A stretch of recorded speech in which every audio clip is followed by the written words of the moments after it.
Oi, turma do livro O Real Sentido da Vida, Egon C. Silva, no texto Evolução Consciente.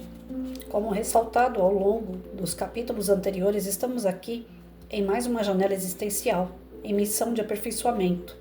E para esse processo no Espiritismo, costumamos dar o nome de evolução. Se você for até o dicionário procurar o significado da palavra evolução, encontrará o seguinte: processo por meio do qual as espécies se modificam ao longo do tempo, e é bem nesse sentido que podemos enxergar o nosso processo de evolução. Todos nós, enquanto habitantes aqui da Terra, estamos imersos nesse processo de evolução. Boa parcela da humanidade ainda não despertou para essa realidade, porém, despertos ou não, todos estamos inseridos nele. E esse despertar é sempre um ponto decisivo em nossa existência, pois a partir dessa conscientização podemos tomar ações concretas para evoluir.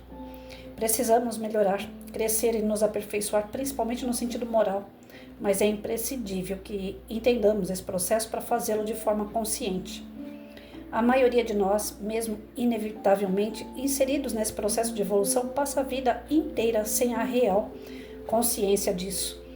Muitos até entendem que é preciso melhorar, porém nada fazem de efetivo para que isso aconteça.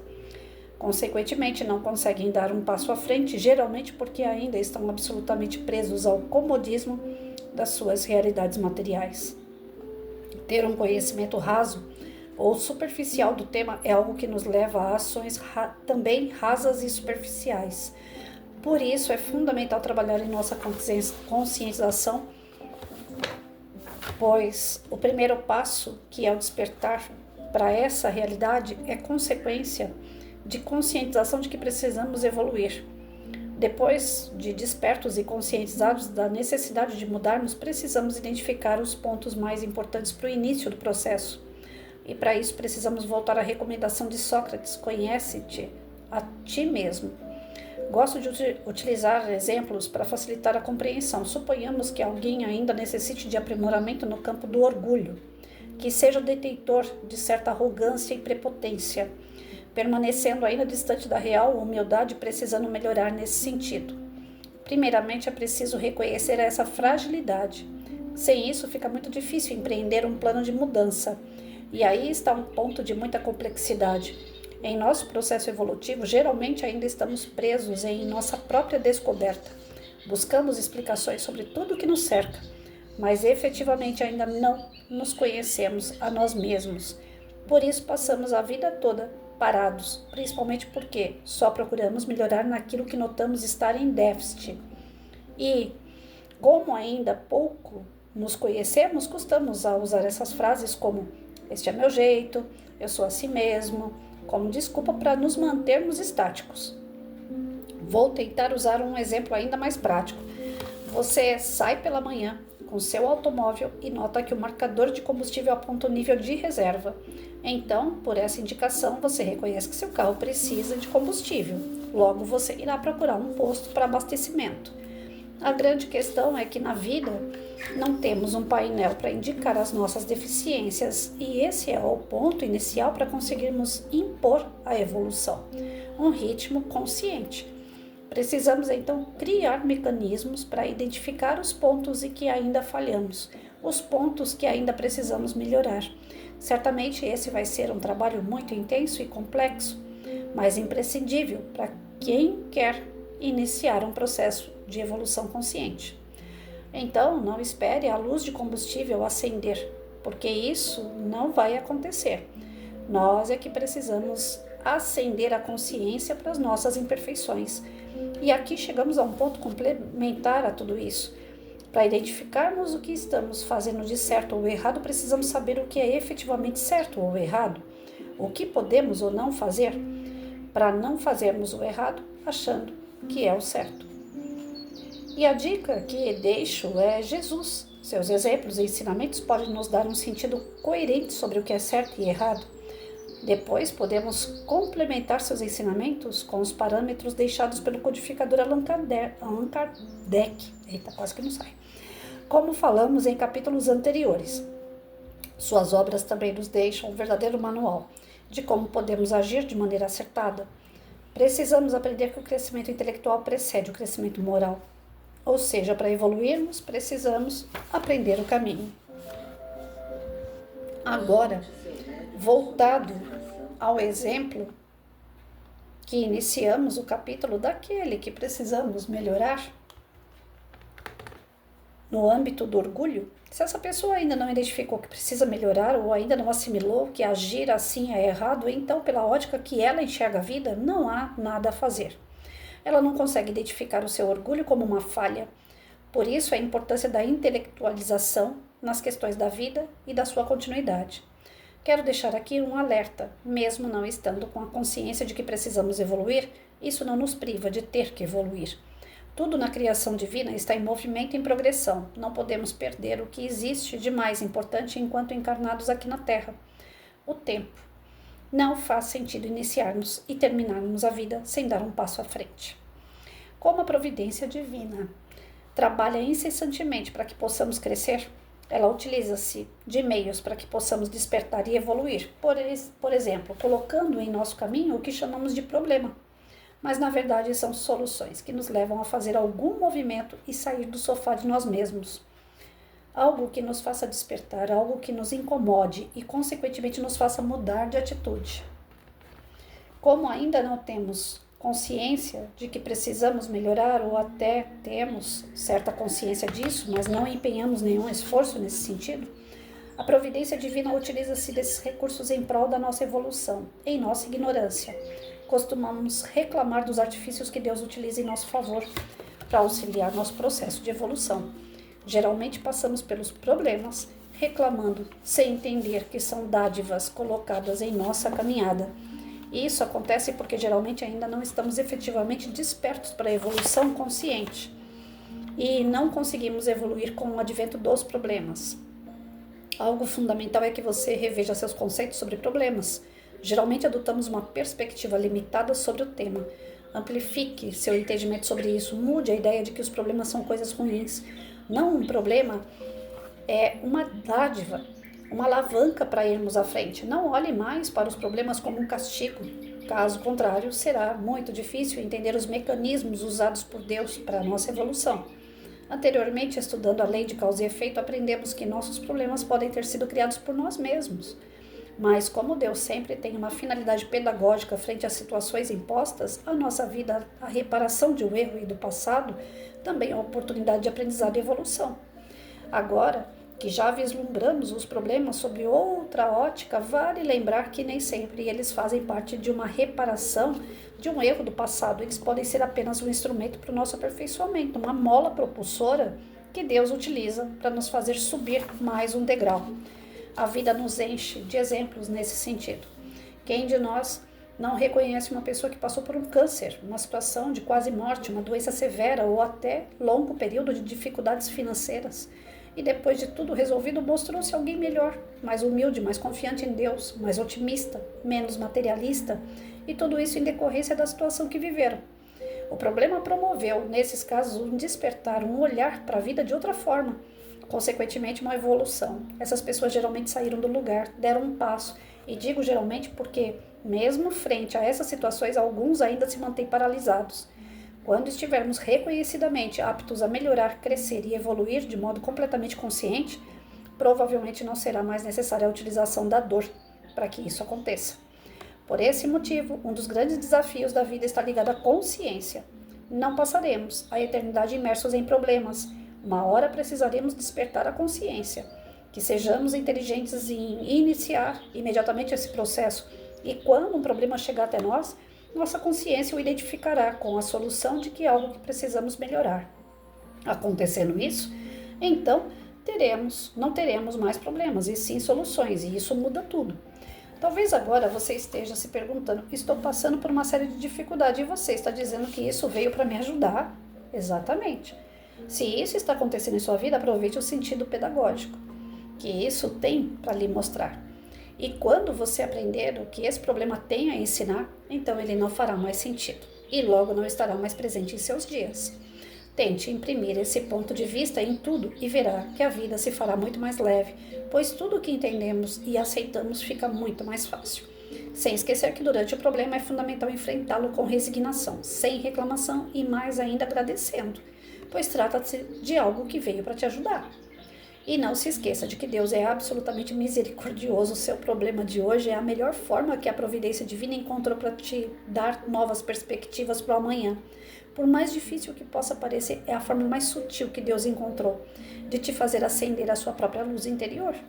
E boa notícia é que muito em breve tudo isso vai passar. Frente à eternidade, a vida é somente mais um dia. Coloque a eternidade no seu problema e veja como ele vai se fazer menor. As dificuldades sempre ficam pelo caminho e o que vai restar é somente o aprendizado, a lição e a evolução. Se você está lendo essas palavras, é sinal de que reconheceu que precisa dar os primeiros passos no sentido de ser alguém melhor para você mesmo. E se conseguiu assimilar tudo o que foi dito, parabéns. Certamente você já é alguém mais consciente. Olha, gente, parece incrível, né? Hoje pela manhã, estava conversando com uma pessoa justamente sobre a questão do orgulho e sobre a questão das dificuldades que a gente enfrenta devido às nossas mazelas espirituais, né? Pela nossa negatividade perante a vida. O desejo que a gente tem que as coisas sejam como a gente quer e não como elas têm que ser. Como nós temos aquela necessidade de querer manipular as situações sempre a nosso favor, sempre tirando algum proveito disso. E aí a conta vem, porque nós estamos agindo com egoísmo. Trata-se do quê? De uma lapidação de Deus no nosso interior, na nossa moral, no nosso íntimo, na nossa essência, que nós esquecemos e negligenciamos o tempo todo, achando que somos pessoas que jamais vamos precisar de alguém, que jamais alguém vai poder controlar a nossa vida, que alguém pode manipular os nossos desejos. Nós não aceitamos a opinião do outro, nós rejeitamos quando pessoas vêm dizer algo que seja para o nosso bem. Então esse fator de egoísmo, esse fator de orgulho nos fecha, veda os nossos olhos para aquilo que de fato é real, que é o nosso espírito. Nós enxergamos por fora, nós vemos tudo o que está em nossa volta material, mas nós não enxergamos a nossa essência. Nós não entendemos a nossa importância espiritual.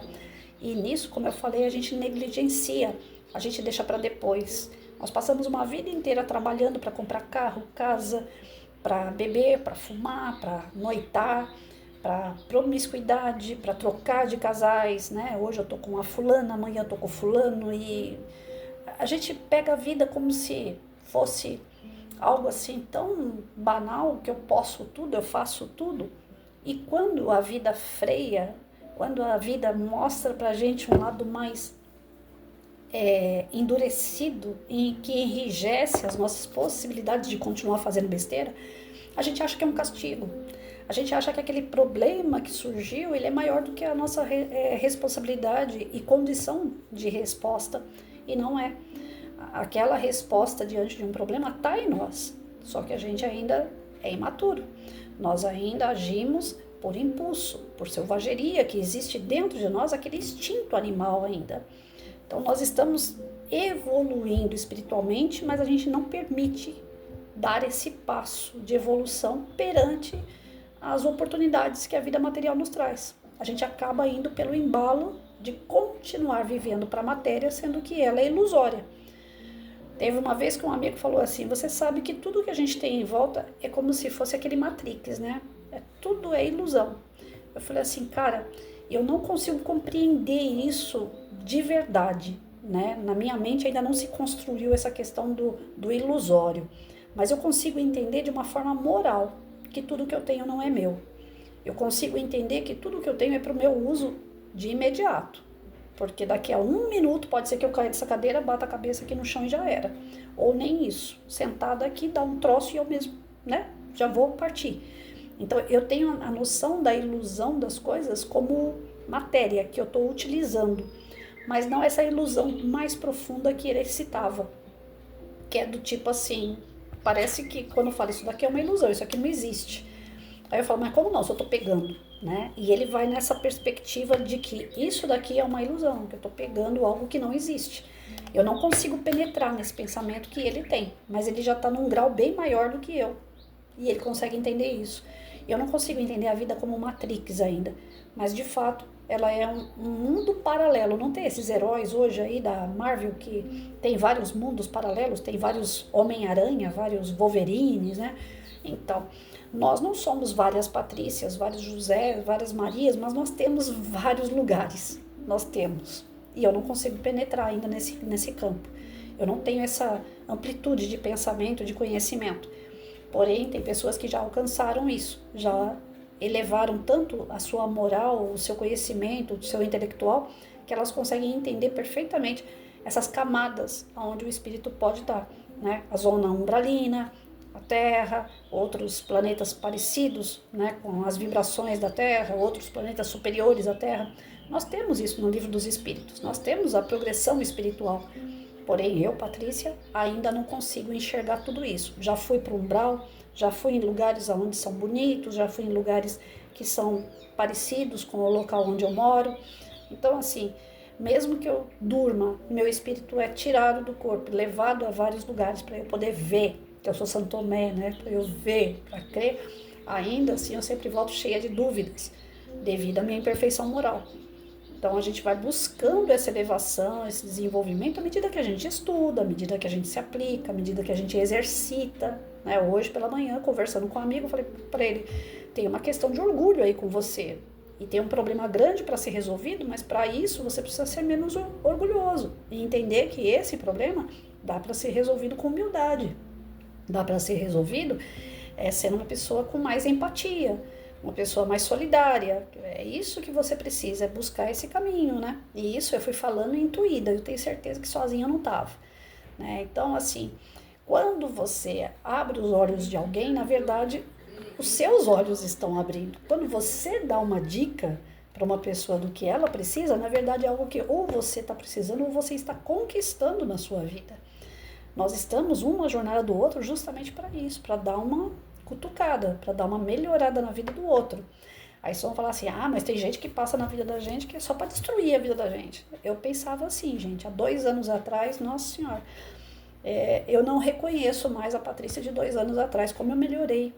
Né? Não é que eu esteja boa, uma pessoa zen, não, mas eu melhorei pra caramba, e eu posso dar esse testemunho. Porque quando falavam pra mim de ingratidão, quando falavam pra mim que uma pessoa tá usando a outra, nossa, eu ficava... E hoje eu percebo que não, aquelas pessoas que usam as outras são pessoas doentes. Aquelas pessoas que são ingratas, aquelas pessoas que machucam outras, são pessoas doentes, são pessoas que necessitam de ajuda. E elas atravessam a vida da gente quando a gente tem para oferecer, que é justamente para a gente exercitar o nosso lado caridoso, para exercitar o nosso lado amoroso, que é o que Jesus queria. Então não existe isso de espíritos ruins, espíritos zombeteiros, que a gente sabe que tem na progressão espiritual, espíritos maléficos, espíritos que são indiferentes à evolução, e eles estão misturados a outros espíritos que são bons, que querem progredir. É tudo aleatório? Tá todo mundo misturado à toa? Não. O que está mais adiantadinho, ele vai ajudar o que está mais atrasado. Como um dia, nós que hoje temos um pouquinho mais de consciência das coisas, um dia nós somos muito mais ajudados do que somos hoje. O nosso amigo espiritual, o nosso protetor, que fica com a gente 24 horas desde o dia que a gente veio reencarnar, ele é um ser um pouquinho mais elevado do que a gente, que está ainda muito preso à matéria. Por isso que é tão fácil para ele estar perto da gente. Já não é fácil para ficar perto da gente um espírito mais evoluído, cheio de luz, né? Então é isso, a progressão do espírito depende muito da sua boa vontade de interpretar a vida como realmente ela é, valorizar o espírito dela mais do que a matéria. E compreendendo esse caminho, buscar a sua evolução moral, que é a sua essência. É para isso que nós estamos aqui.